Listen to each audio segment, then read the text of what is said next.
Lambaréné désormais connecté à la fibre optique. Plus de détails dans cette édition. Nous parlons également d'une étude sur l'état des lieux de la bonne gouvernance au Gabon. Le lancement des travaux a eu lieu le 26 mars. Voilà pour les titres. Bonsoir à tous et ravi de vous retrouver pour ce 1945. Le ministre de la Promotion de la bonne gouvernance et de la lutte contre la corruption, Francis Nkianzingue, a procédé le 26 mars au lancement de l'étude de l'état des lieux de la bonne gouvernance au Gabon. L'objectif est de jauger la qualité de la gouvernance du pays et mettre en lumière les points d'obstacle en matière de lutte contre la corruption. Les ministères de la Promotion de la bonne gouvernance et de la lutte contre la corruption, en collaboration avec le ministère de l'Économie et du budget, ont participé conjointement à l'élaboration de cette étude. Les travaux sont menés par des experts internationaux et s'appuient sur les termes de référence du Programme des Nations Unies pour le développement, le PNUD. Selon le classement Mo Ibrahim 2020 sur la bonne gouvernance, bien que le Gabon soit leader au niveau des pays de la CEMAC, Communauté économique et monétaire de l'Afrique centrale, il occupe le 29e rang, une position qui dénote d'une insuffisance à combler. Le but de cette étude, qui s'étend jusqu'au 24 avril, est donc de lever le voile sur ces manquements et proposer des solutions. Et puis, comme je vous le disais, le ministre de la Communication et de l'Économie numérique, Edgar Anissé Mboubou Miyakou, accompagné du ministre de l'Économie, a procédé récemment au lancement de la fibre optique dans la province du Moyen-Ogooué.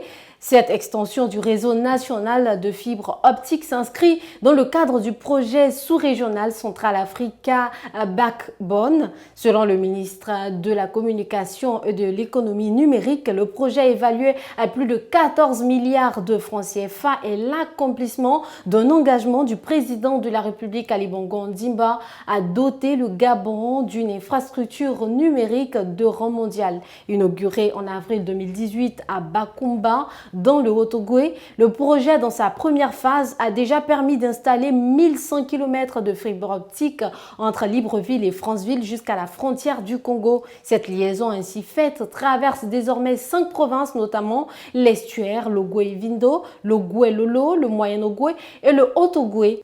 Une fois connectée, cette nouvelle infrastructure à haut débit permettra au pays d'améliorer la fluidité de la fourniture Internet sur l'ensemble du territoire d'une part et l'interconnexion du Gabon à la sous-région d'autre part.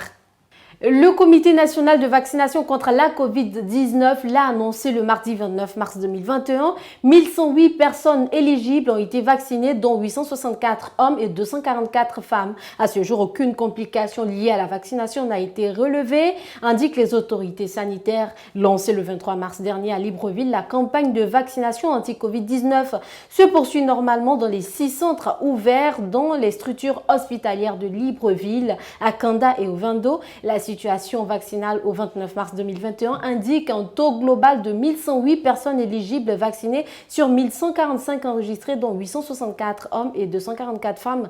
Selon le Comité national de vaccination contre la Covid-19, 171 personnes avaient déjà plus de 60 ans, 203 étaient hypertendus et 77 diabétiques. Pour rappel, la vaccination n'est pas obligatoire, mais elle est vivement recommandée pour les autorités. La vaccination est un moyen efficace de prévention contre l'épidémie à coronavirus. Et puis on termine en sport, 46 secondes 60, c'est le temps mis par Guy Maganga Gora pour remporter la première place du meeting de Mount Olive le 27 mars 2021 en Caroline du Nord. Âgé de 27 ans, le jeune sprinter gabonais a battu le record du Gabon dans la discipline, une distinction qui s'ajoute au record national du 200 mètres qu'il détenait déjà.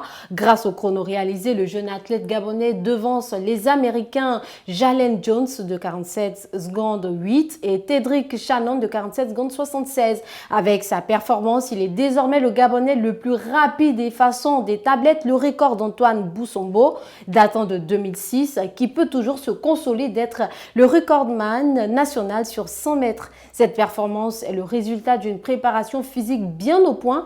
Le sprinter, qui bénéficie du soutien des autorités sportives gabonais, va défendre les couleurs du drapeau national lors des prochains Jeux olympiques de Tokyo. Actuellement 23e au classement mondial, Guy Maganga Gora semble plus que jamais déterminé à écrire de nouvelles pages de l'histoire du Gabon dans la discipline. Et voilà qui met fin à cette édition. Ravi de vous l'avoir présenté. Restez connectés sur M241 TV.